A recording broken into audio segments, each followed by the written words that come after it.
Oh, we're Hey. live. Woohoo!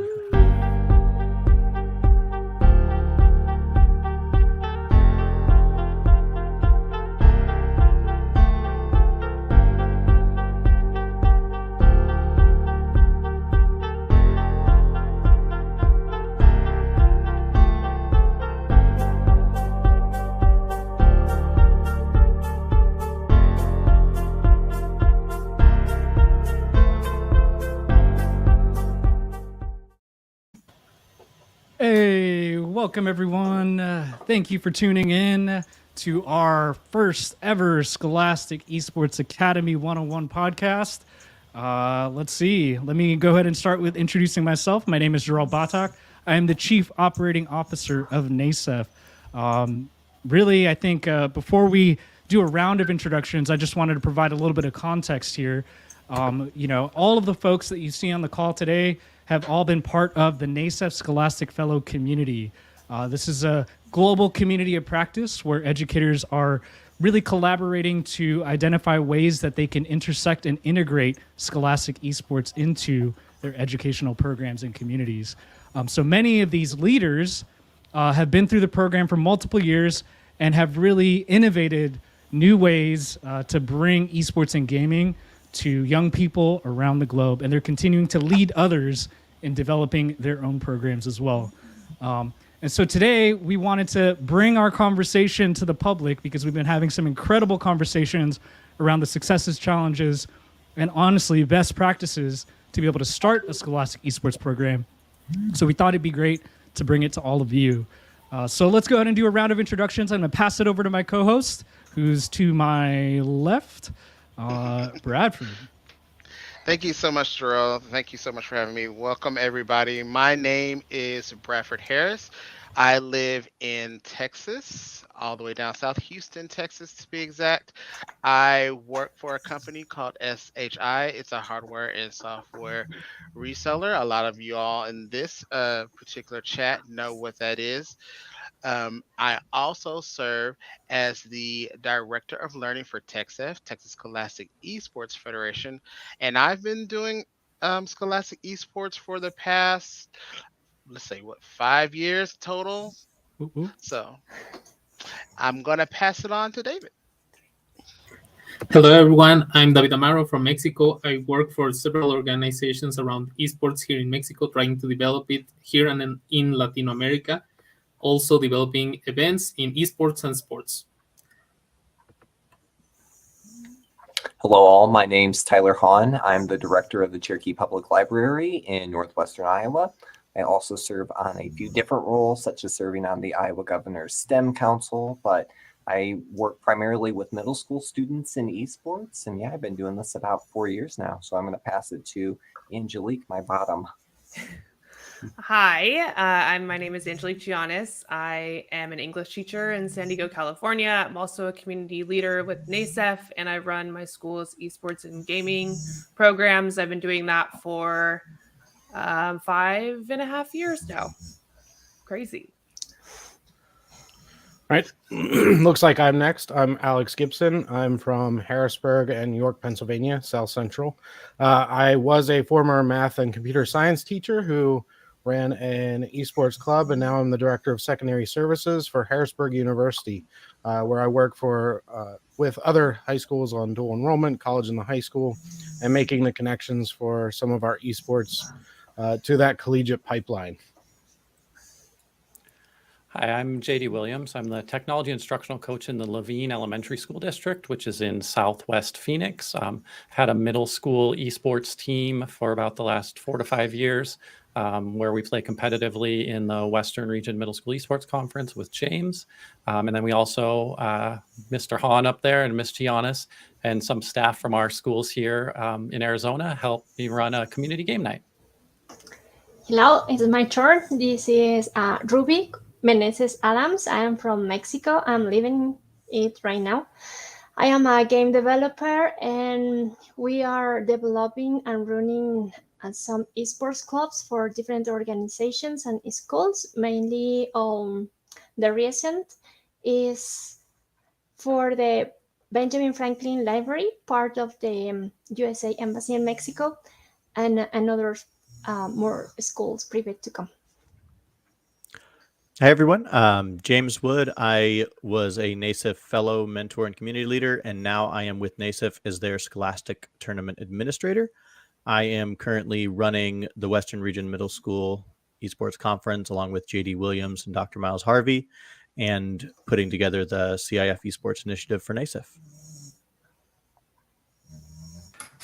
My name is Chris Aviles. I am an English teacher at Keyport High School, and I am the founder and president of Garden State Esports, which I run with Regina Safer, who's running behind the scenes for us today, Jim McCowan, another NASEF fellow.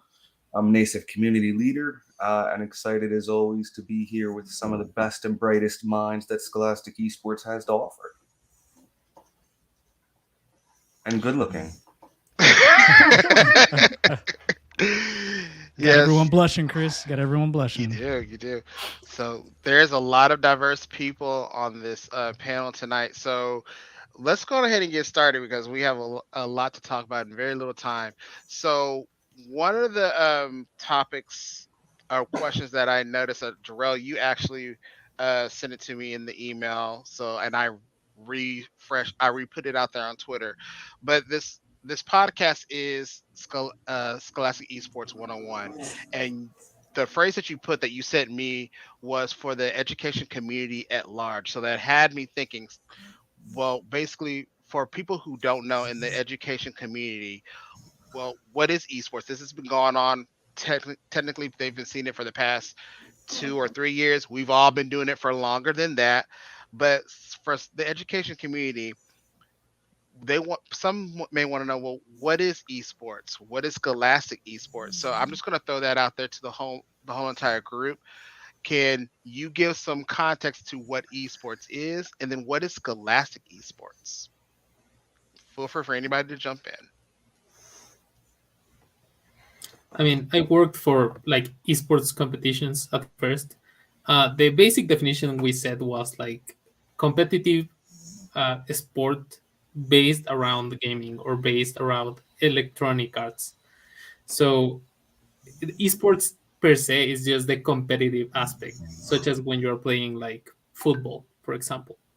A ton of people would disagree, but I would tell like there's a ton of sports that don't require a lot of movement, but require different capabilities.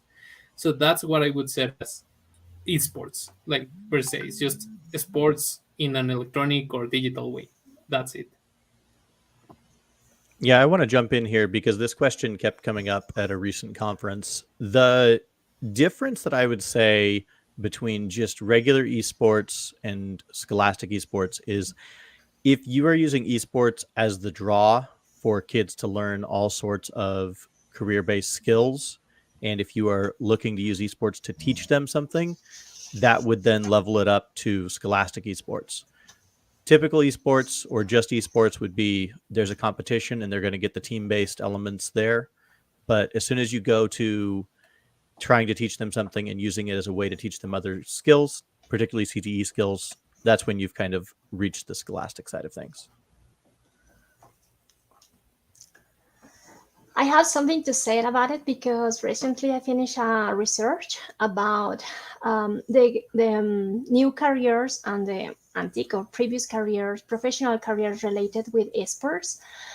I remember a photo with mentions, you remember only 5 players, but all those people are making this tournament possible, no? Marketing, producers, videographers, and all the team to the tournament.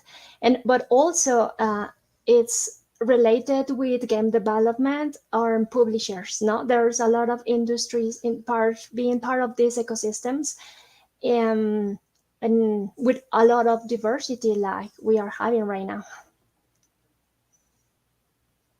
And running the esports clubs into the schools is also a good approach or a good strategy to approach to these different careers as a professional field or explorations, no?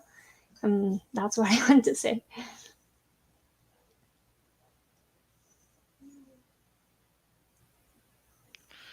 So I want to expand on it a little bit more. So for me, I actually I connected to more to the industry as much as possible, only because my own kids have graduated. And when I first started esports, yes, I looked at the competitive side, and that was great. But my boss at the time said, in order to make this sustainable, you're going to have to look at the curriculum. You're going to have to look at the implementation. So what is this going to look like? But then I had another boss. I had multiple bosses in my ear. I'm sure all of you in this window had multiple bosses in your ear that said, I want the game aspect. I want the curriculum aspect. I want the toys. I want all of these things. So for me, I had to ultimately make the decision of how to make it sustainable. So I shifted to more of the scholastic part of it, to where I'm looking at the industry, not just beyond the player. I'm looking at that whole entire ecosystem of the organizer, of course, yes, the player, the person who's doing marketing, all of those things that make up what Scholastic Esports is, and of course, aligning it to curriculum that's already there. So for me, that's kind of, I know I kind of said a hodgepodge of stuff, but I'm looking at what the school has already provided already. I'm not looking at totally reinventing the wheel. I'm just looking at, okay, you have, math, science, art, and so on and so forth. I'm going to throw in Rocket League with that, and I'm going to figure out how to tie it in with the industry and make it align with the standards that you already have. And when I sit and break that down to my leaders, they go, "Oh, okay, let's take a step back and really look at what this looks like." But I want to throw it out there to the people that I've really spent a long time with. I want to start with Chris first, because you're the one I actually reached out to first, way, way, way, way, way back when I got one of your emails. what what is your take? On Scholastic Esports? Yes. I mean, so I think one of the things that always gets lost in the sauce is anytime we talk about Scholastic Esports, right? Esports being the draw, I agree with James. I always describe it as chocolate covered broccoli, right? I know from my own esports program that I teach as an elective at my high school that I am trying to get them to learn things that we have to teach them in a way that they already want to know, right? So an example right now is I'm putting my kids in my high school elective through Casting Academy. I'm hitting all the public speaking standards, as an English teacher. But these kids, where they fear often, like everybody else, public speaking, right? They're a lot more willing to try these certain things. And what I found is the more that we get kids to try these certain things, they can see themselves doing it. They can get into it. They can learn more about it. They can continue to grow. I would say if I had anything to add to that, one of the things that I am trying to get more folks to understand, and David did a great job uh, talking about it when David said that it's not that far off from traditional sports. I think one of the things that always gets lost is that it's more inclusive than traditional sports. I've coached wrestling and wrestled basically my entire life, and I would argue that traditional sports, wrestling is the most inclusive. I'd have blind students, I've had deaf students, students missing limbs, students with Down syndrome or other disabilities, and I've always been able to find a way to get those kids on a mat and participate. Esports is like that, but even more inclusive, right? Because you're talking about in a league like Garden State Esports, 12% of our league are special needs students. And 42% of our league do not do anything else at their school but participate in esports. And what you see is kids who either don't have the physicality, they're not big enough, they're not interested in some of the sports. Even a sport like wrestling, where a kid, in Jersey, 106 pounds, or over 200 pounds, can find a home on a wrestling mat. In most sports, size matters. And so these kids who may have a competitive spirit but don't have the size are able to find a home in esports. So we've got some stuff even with GSE going on, where we're getting our schools adaptive controllers. We're getting our schools all of this different technology they need to be able to get all their kids in the game. And we even launched our own challenger leagues where, we have a challenger student and then their normative peers all playing together. And so I think that's one of the big things too, is to understand that Scholastic Esports, as a sport, is more inclusive, I would argue, than traditional sports. And so if anything, JD hit on the CTE and the educational components, and David talked about how the teamwork and leadership and communication skills that we find in traditional esports, or excuse me, in traditional sports are the same in esports. I think that's the other thing, is just knowing just how inclusive it is and just the kind of kid that you're going to draw out. And the biggest thing we see here in Jersey, and I'm sure you guys all see it too, is the type of kid who comes out for this is usually not the type of kid who does other stuff at their school, drama, anything like that. So to give these kids a home, ultimately, right, this SCTE piece is important. That SEL side too, to me, is a big part of what that Scholastic Esports model, that NASEF pioneered, is all about. Awesome. Bradford, if you don't mind, I'm going to jump in here real quick, because I think what Chris is hitting on, and I think what everyone here can really add to, is this idea beyond creating a program. Essentially what we're doing is we're identifying student and young people's interest around gaming and esports and celebrating that culture and welcoming that into our educational spaces. And that culture is something that we really are trying to build, right? Because not everyone has an understanding throughout all of the stakeholders, whether it's admin, other teachers, parents. We really have to educate them through building that community. And I know, I'm just curious, just everyone that's here, I mean, who has started with just a club? Like, who started with just a simple club? I mean, just nod, raise your hand. From what we've seen in general, like, clubs are probably the easiest place to start. But when we talk about Scholastic, it's really the opportunity to intersect and integrate into curricular pathways. And so I'm just curious with the group, and Bradford, forgive me, I'm just going to expand upon this question because I think it's important. What are the ways that you found that is possible, just like Chris was saying, to just modify your pre-existing curricular pathway? And I know many of you have already kind of, shared this, but just want to hear a little bit more, like unique ways that you found just introducing an element of esports and gaming into your curriculum.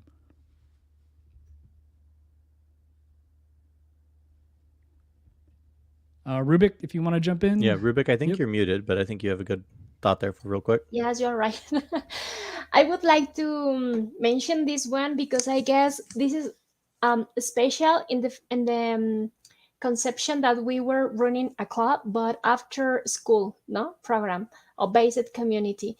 So we didn't have established community from school, no, from where all the students know to each other from one neighborhood.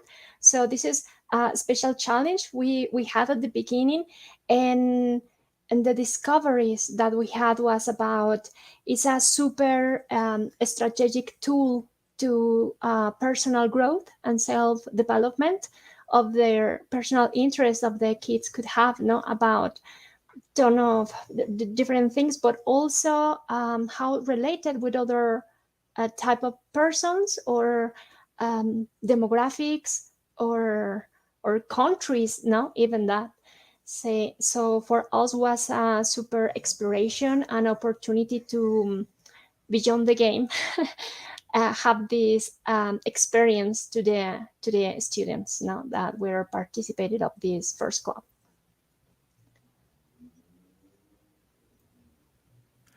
I've been talking to teachers about this for a while, and while I personally haven't gotten to put this into my own class, I'm a mathematics teacher by trade. What I have seen is I've seen a lot of opportunities for schools to take existing projects and essentially esportsify them or add gaming into those contents. I know that one of our folks on this podcast, Alex Gibson, I know he's done some statistics content. I unfortunately don't get to teach statistics, but I've heard that that's a good way that you can tie gaming into that. I know that you can take lessons that exist already and adapt them and give them kind of an esports or gaming flair. I've also seen assignments and talks and conversations about if you want to basically get your kids started with making an esports logo. I've seen kids take it the other way. I actually had one of my esports production class kids who took a model where they're like, hey, I need to make this logo for esports, but I'm not really interested in games. And they made business logos for their family businesses. And I know that one of our other colleagues has a kid that started making promotional graphics for his team, and now all of a sudden is getting paid to design those for other schools. That's a kid out in Albuquerque. So you really can go a lot of different ways with it.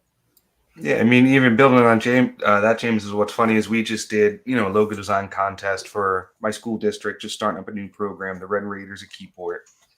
And part of the esports elective right now during the day, I had the kids do some research into just the professional organizations and stuff like that. And one of the, I had to come back. Hey, what did you guys notice? And what they very astutely noticed is how many esports orgs are branding or rebranding as a lifestyle brand, and as part of that lifestyle brand, are into fashion and streetwear. And I had so many kids who, after doing that research, all of a sudden now like are trying to launch, Red Raiders fashion line from within our esports class. And I'm leaning all the way into it because I think it's really cool, and it echoes what we're seeing. Todd Harris, obviously big part of what NASEF is, but also a friend of mine. And so Todd's the kind of guy that I go to, being part of Ghost Gaming, having been over at High Res Studios, right? He has a really unique perspective on just how this all works. And one of the things that he shared with me I thought was fascinating is overall esports is a big money loser for everybody. Everybody in esports, right? It's a money loser. It's a marketing, and they know they're going to lose money and they don't care.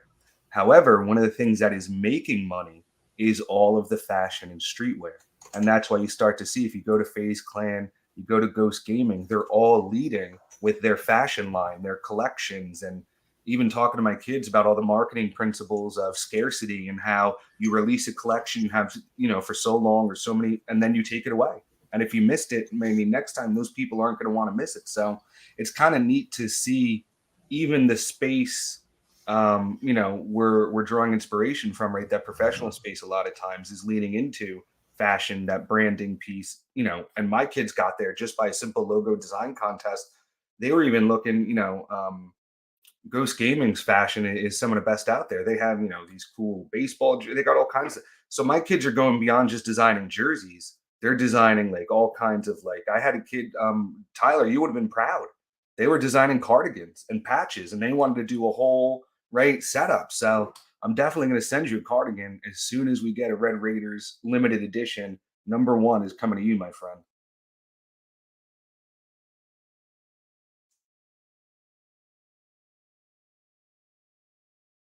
So I want to hear actually from the West Coast side. So Angelique, so what are you seeing as far as Scholastic Esports is concerned? Why are you shaking your head, Chris?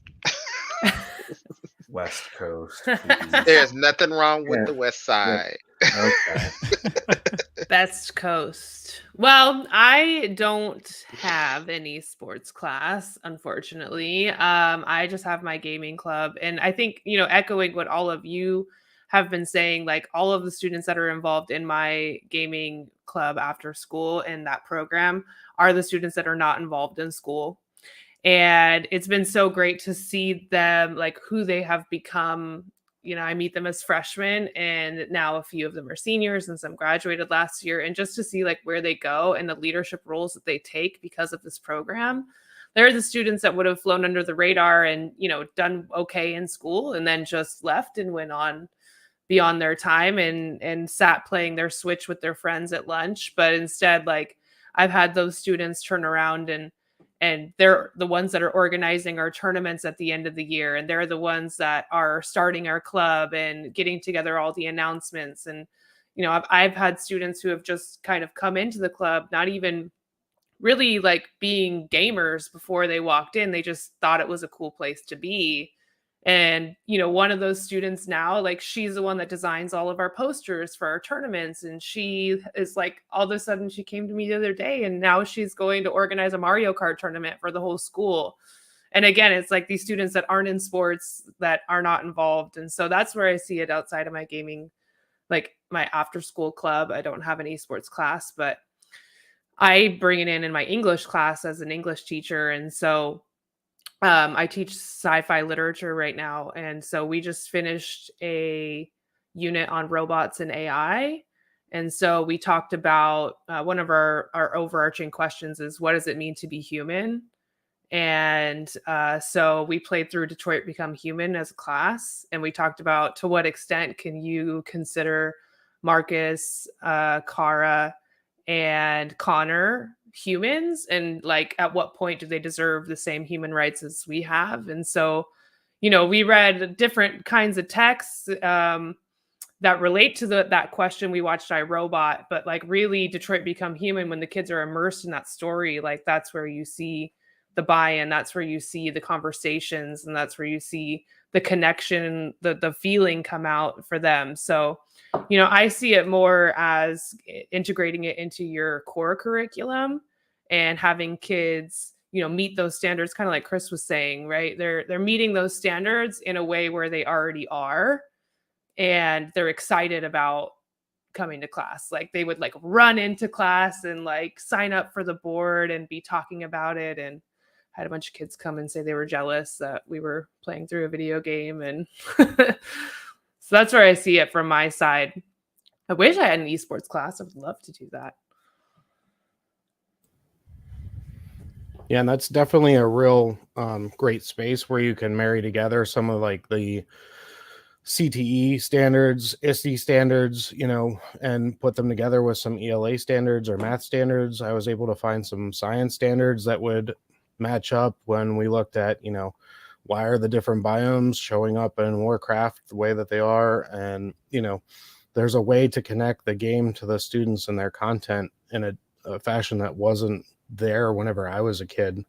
And my one friend and I always said, I wish growing up that there was something like this out there for us, because it would have made such a more lasting connection. Yeah, I'm going to chime in with one story that I heard literally just today from a school. I have a school that's just starting up. Their school has no idea what to do, but the teacher said, hey, we really want to do Smash Brothers in the spring.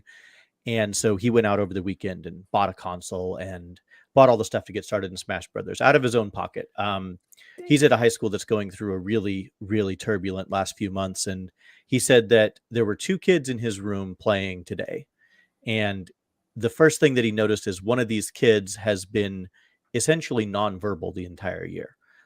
He's been maybe to get a single sentence out of this kid.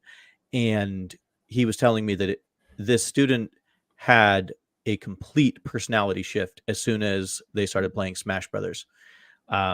Granted, it was to trash talk their opponent a little bit, but he was absolutely blown away. He was just looking at it and he says, okay, this is it. I'm in.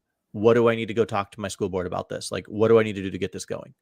Like, just today that happened. And this is happening in all of our programs across the country, across multiple countries. I mean, I think like what it comes down to is it's not about the competition, it's about the connection. And that's what we see, that it provides those students with the connection to campus. And like you were saying, James, like I can't tell you how many students I've had that same, like they are pin drop silent in my class, but then the second they come into club, like they are the loudest person in the room. And I have teachers come visit and they're like, what did you do to this child? Like I've never heard them talk. And maybe they are trash talking, but it's out of fun and love. But then that trash talking turns into like, they want to take initiative and be a leader in the club, and they see it as their place. I would like to add quickly some experience that we have, because in the last friendly match that we have with NASEF guys, personals on schools, we have two inviters come over. Like one was for a scholarship to Stanford University, and the other one was last year a student from Morelia, another state from Mexico. And one was a doctor and the other one was a game developer. So the connection that they have about their careers path and the experience about learning with the kids, that connection was super potentialized, because the experience that they were playing the same game now, and they were experiencing the game in the same way now, with the enthusiastic at the same level, like just persons, but also professionals. No, that's a good experience that we have. Tyler, did you want to jump in? Sorry. Sorry, Bradford. Sorry. No, you're Yeah, good. it's all good. I was just going to add, though, too, within the trash talking and everything, I'm reminded by a quote from, I guess she's a mentor this year, Amy Harris, that she had shared that Shout out to Amy. we're not trying to prepare kids for gaming culture. We're actually trying to change it. And within all of this, we can create these communities that better these online spaces for everyone to where they truly are inclusive for all learners.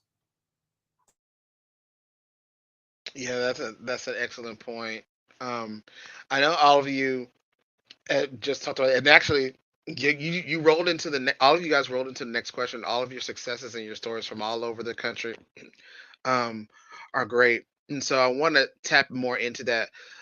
From all y'all's walks of life, what are some successes and barriers that you think schools will face when establishing esports programs? So all of you talked about like the great things that you've experienced, but when those for the EDU community that's just starting out with this, what do you think are some successes and barriers that they'll face? I think something that can be both a success and a barrier is the thought that it's just kids playing games. So that's a barrier for parents, that's a barrier for administration, that's a barrier for like school districts, but it's kind of a success for kids because that gets them in the room. And then once you have them in the room, you can pull in all of that other stuff. You can pull in the CTE. We have kids coding overlays. We have kids broadcasting, just getting them in the room and then talking about like that trash talking. They're going to do that at home by themselves. And then there's no one there really to be able to say like, hey, that's not the right way to do this. That's not the right way to talk to your teammates. That's not the right way. But having them in the room, they're around a person. It's a lot harder when you're next to someone to kind of come in with that trash talk. And then you also you can bring in all of those other things and really, so it seems like a barrier for parents and families and administration. But as soon as they actually see it in practice, you can see all of the SEL stuff that's going on, all of the CTE, all the speaking and listening, just all of those other academic parts that are being pulled into it really easily. Mm-hmm. I think a success that's also a barrier is like the initial popularity of when you decide to announce that you're creating this kind of program at your school. You need to be prepared for a lot of students to want to be a part of it. And sometimes that's overwhelming and you feel that pressure of wanting to have everything. And most times that's not possible. And that is part of the success because when you do have all of those students, it's exciting and everyone wants to be there and it's the biggest, most popular club on campus. But I think it's also a challenge because then you feel that pressure and oftentimes most people, we are not getting compensated for this time or it's not built into your day, so it's really just like an act of love and support for those kids. And so sometimes that can be a barrier for your day because it is time consuming. It's incredibly rewarding, but it also can be overwhelming at times. And I think just knowing like it doesn't all have to happen at once and it doesn't have to be perfect from the get-go. Like it could, just be kids playing a game at lunch and then it just naturally morphs from there to where, you don't have to have 10 different games going at once and you don't have to buy the console with your own money or anything like that. I would say one of the barriers you will find is the same as in any other sport or any other program, which is you will fail like a lot throughout the way. But it's the same with, for example, if you open up a soccer club, you won't win the first game. You may even not win the first 10 games, but you have to keep going. That's the thing with these esports programs and the Scholastic Esports program in general. You will have to commit a ton of mistakes and keep getting up and keep doing it. And the children getting the same mindset. Like they will lose a game and you won't have them running away because they can see in you're the educator and the program, that there are step backs and they can keep trying. So you have to be that face. You have to be that example as the educator, as the reflection of the program. So I think you will face that barrier. But once you realize you can get over those, you will see a lot of different successes along the way. I'm going to jump in here with one of the challenges that I keep hearing from the most of people is, okay, we've heard about this. We like what it sounds like, but where do we start? And I think that giving people that are in charge of that the initial like push to get started is part of why this podcast is starting. Like we want to give the overview 101, like what is this from the beginning? Because it does have a much steeper learning curve than really most any of the traditional programs, such as what David was talking about. Like the learning program to starting a soccer group is challenges, but it's been being done for 100 years, hundreds of years. However, when you look at esports, this is something that's been being done for 5 years, 3, 5, 7, 10 years in schools. So getting people to start and getting them past that initial learning curve is one of the biggest challenges. And with that, you have to be okay with not being the expert in the room all of the time. Like a lot of times you're using multiple titles, multiple levels of players. It's a lot. So it's not, you don't have to necessarily be the best player of the game. You really are there to kind of coach and mentor and put these leadership opportunities out there for your students to be able to grow your entire program. I was gonna say yes to all of that, and I've said it for an entire year. Sometimes us as adults who don't know this could be our own worst barrier. When we do not know what it is, we tend to push it away, and we tend to go back to what we know. And when a child picks up something that they're familiar with and that you're not familiar with, it's scary. It doesn't have to be esports. It could be this Snapple that I'm drinking right now. And if you don't know Snapple, then you're going to be unfamiliar with it and you're going to walk away. We have to be able to step out of our own step into somebody else's own shoes and be able to ask those questions. Why do you like this? What's fun about it? You may not implement it that year, you may not implement it that day, but just probing and asking children questions will get them saying, hey, they're interested in X. One of the things that one of the tweets that I found this weekend was of my friend's conference, and there were these two little boys of color. They had to have been like first or second grade or younger, and they were playing Smash. No big deal, but I read into it even more because there was a teacher right there. It was an education conference, but there were kids there, and my mind was thinking, what would it be like if a Chris Aviles, an Angelique, an Alex, all of these people that are in this room, or anybody could come and say, you like Smash? Let me show you more of what you can do. And if we showed those two little kids Smash or Mario Kart, I don't remember what the game it was, what would that look like as they're graduating across that stage? That one moment doesn't mean that they're going to be professional esports players. They could be going into the industry, they could be counselors, they could be whatever, but that one moment, that one single moment where we acknowledge that they like something in the school setting is very, very powerful. And that's something that I had to personally learn to, step out of the way and just watch.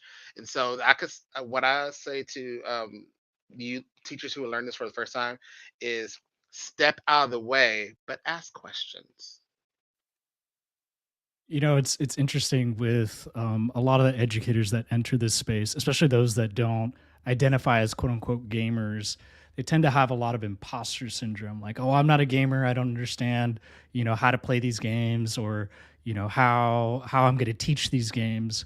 But the reminder I think all of us are really saying is that you're educators first, and so you understand the nature of learning, you understand learning theory, you know how to engage with young people, and like Bradford said, ask questions and really just reflect on that process. I think the most successful programs, it's interesting because a lot of the educators would say, oh, I don't know how to game, I don't know, I'm not a gamer.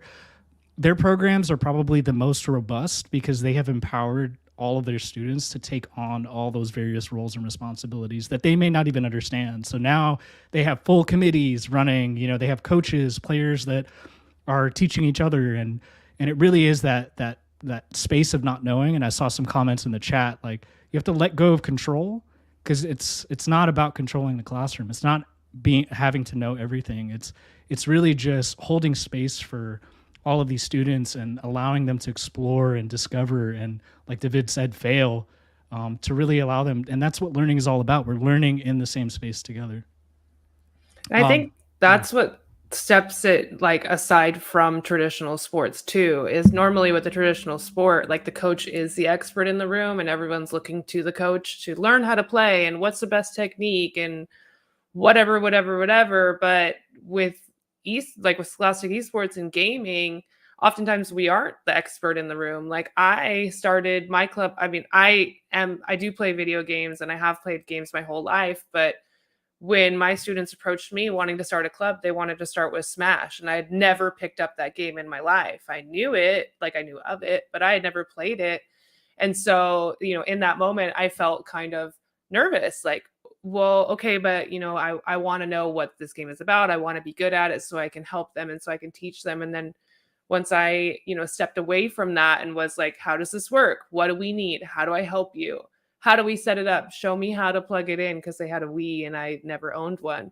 Like watching that initial excitement where the kids, you're flipping roles where they're teaching you. And we don't really get that in traditional sports. You are always having to look to your coach for everything. And I think that's the beauty of bringing this into your school, because not only are you reaching those kids that are not connected otherwise most of the time, but it's also flipping those roles where they are the leader, they are the expert, and they kind of get to mold this to what it can be with your help.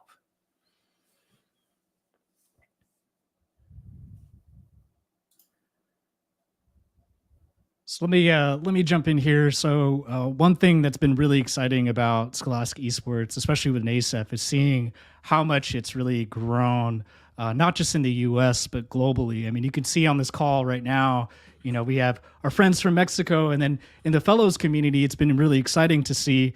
Last year we had participants from 14 countries. This year we have 13 countries in the mix, and it really is showing the power of what we're doing here with Scholastic Esports. But I'm curious, because all of you have had the opportunity to interact at a global level with various educators who are exploring this intersection.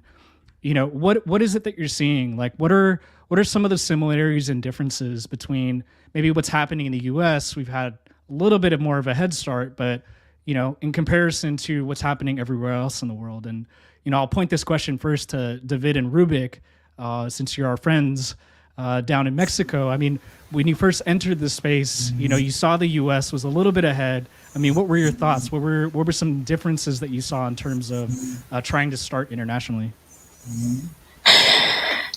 Do you want to go first, David? Sure, I'll go first. It was different with each country, which was weird at first to me.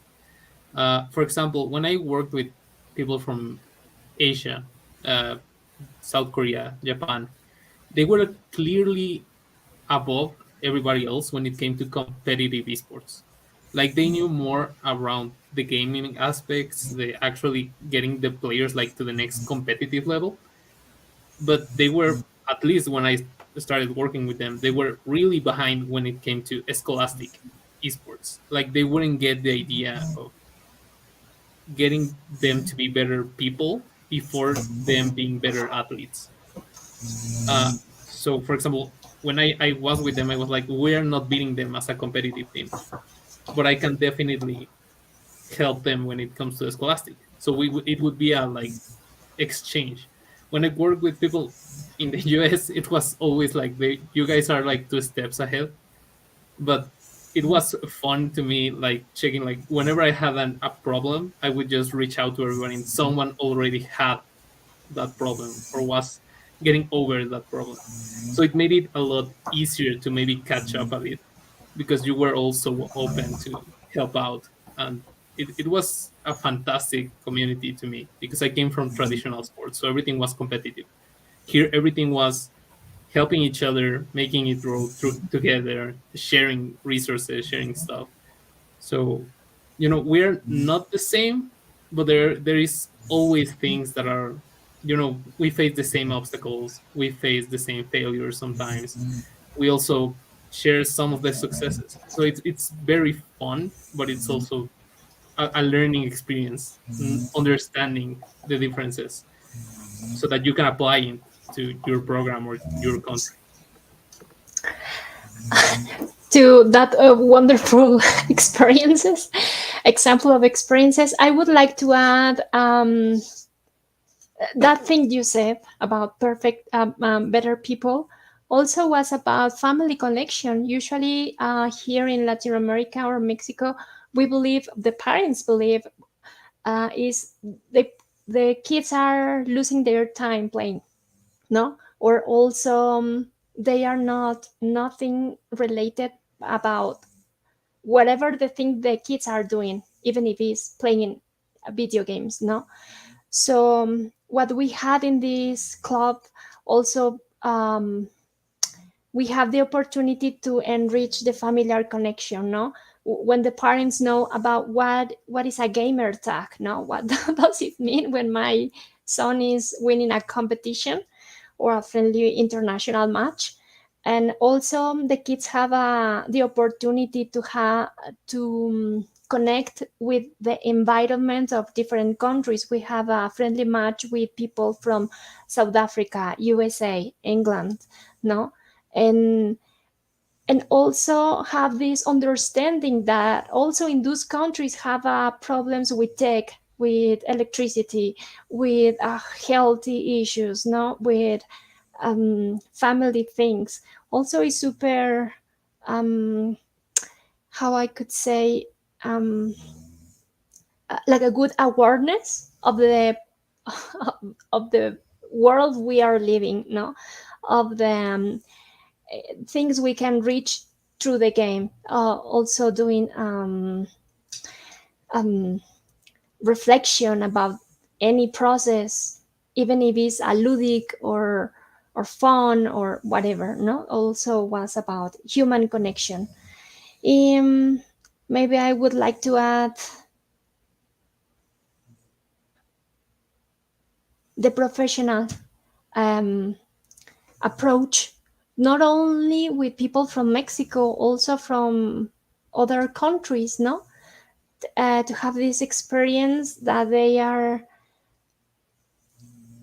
having common, they are having things in common, no, in the professional field, in the um, I, uh, hobby things as well.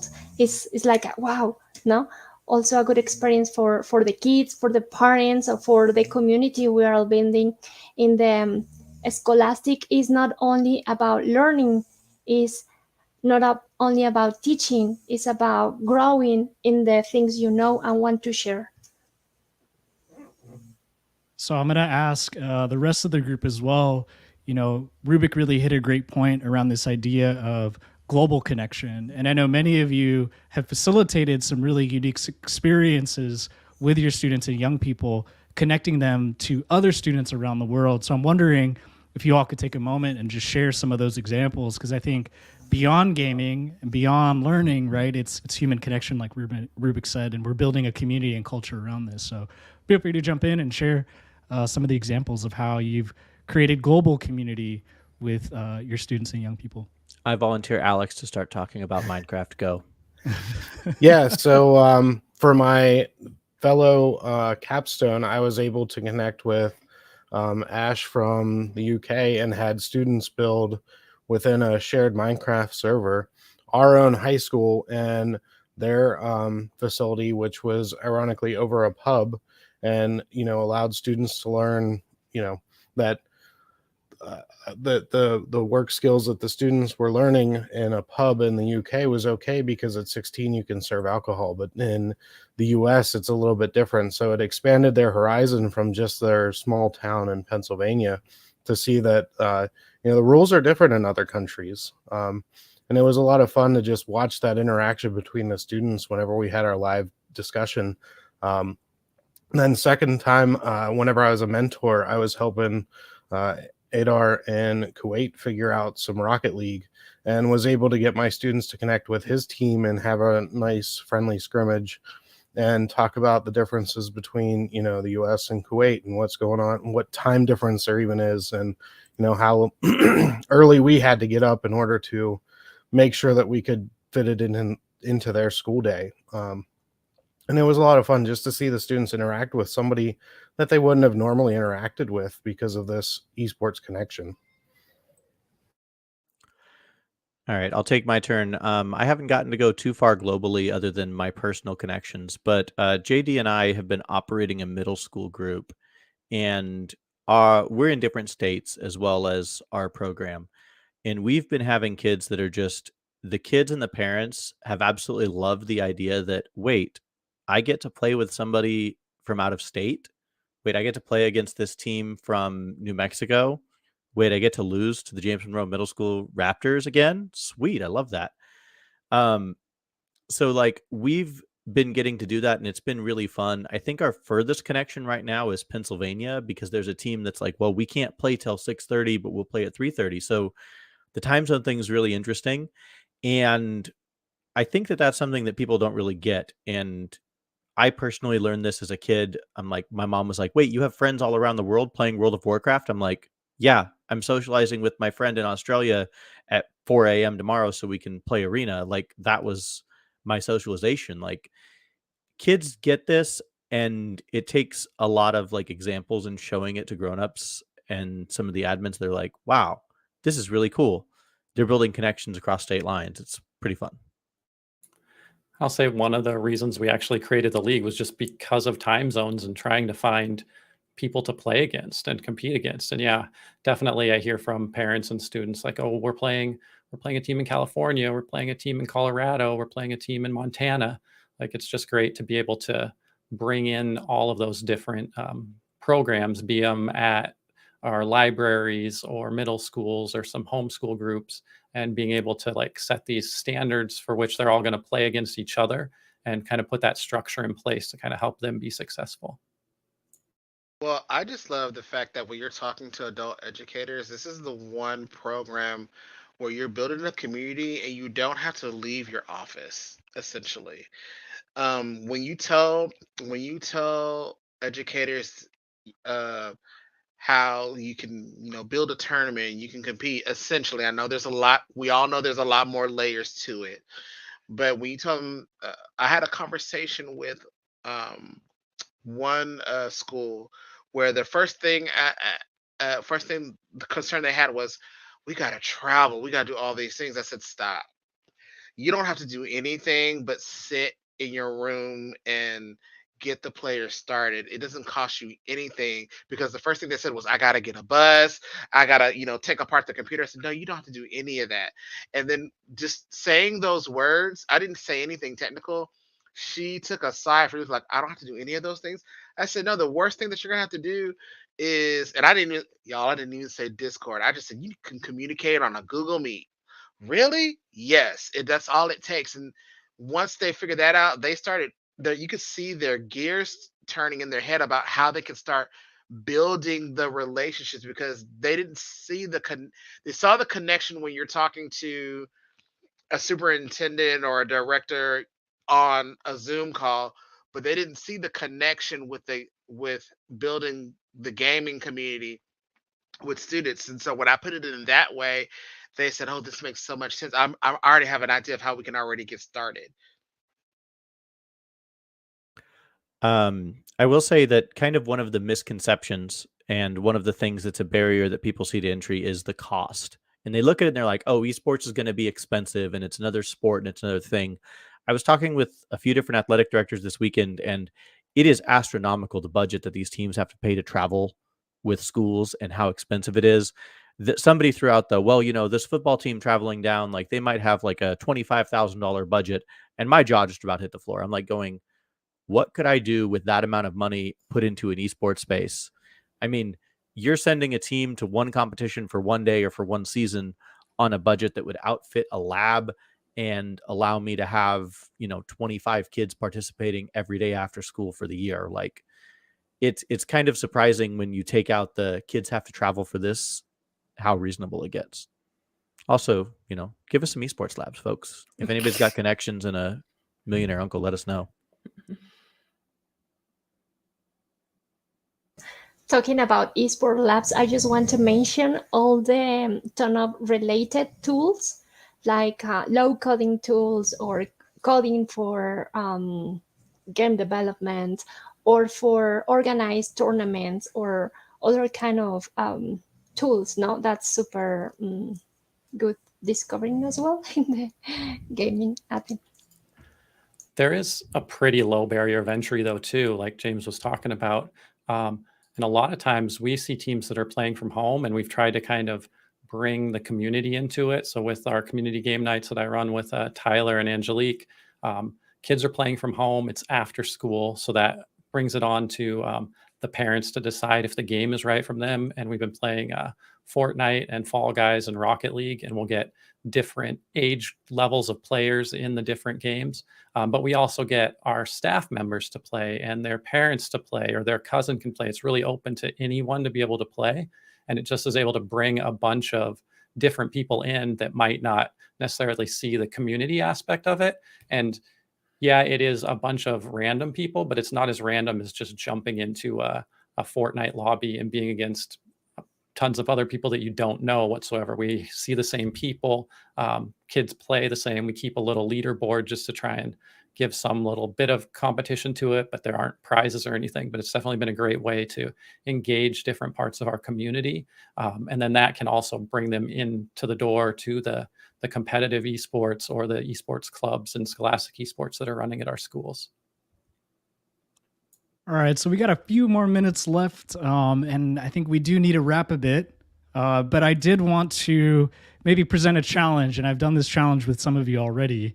But thinking about all of the new folks that are out there, if you could describe what Scholastic Esports means to you in one sentence, how would you describe that? And we'll just go around the room and see what your thoughts are. I should have known this was coming.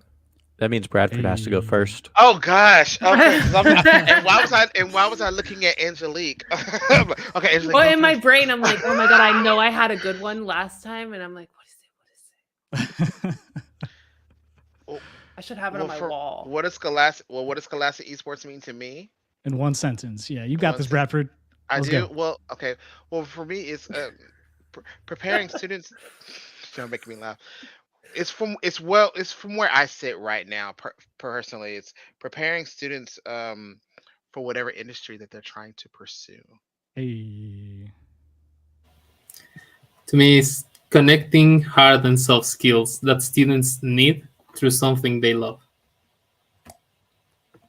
For me, at least, it's the triumph over students being able to be their true selves versus the actuality of the physical world and space which we share. Am I supposed to be next? Yeah, now you are. Oh my gosh. I was going to say something similar to Tyler. I think for me, it's giving students a place to connect where they feel safe to find good friends.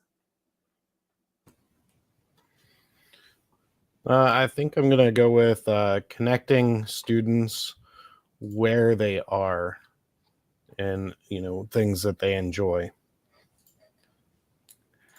I feel like I'm going to be echoing what a lot of other people have said now. Is just providing a space for all of these different groups from your school to kind of learn together.